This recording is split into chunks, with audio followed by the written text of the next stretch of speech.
God is a tough judge.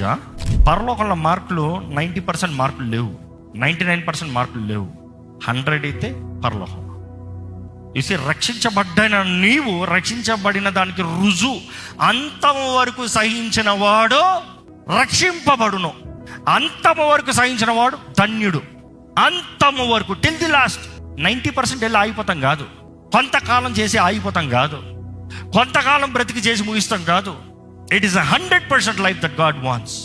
100% accountable. అదే అంటున్నాను, discipline your self. క్రమశిక్షణ పరుచుకో.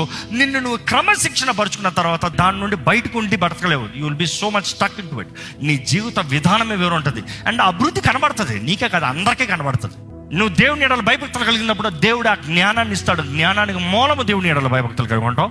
ఆ జ్ఞానం కలిగి ఉన్నప్పుడు నీ జీవితంలో చేసే నిర్ణయాలు దేవుని ఎడల భయభక్తులతో చేస్తావు. కాబట్టి it is always higher, higher, higher.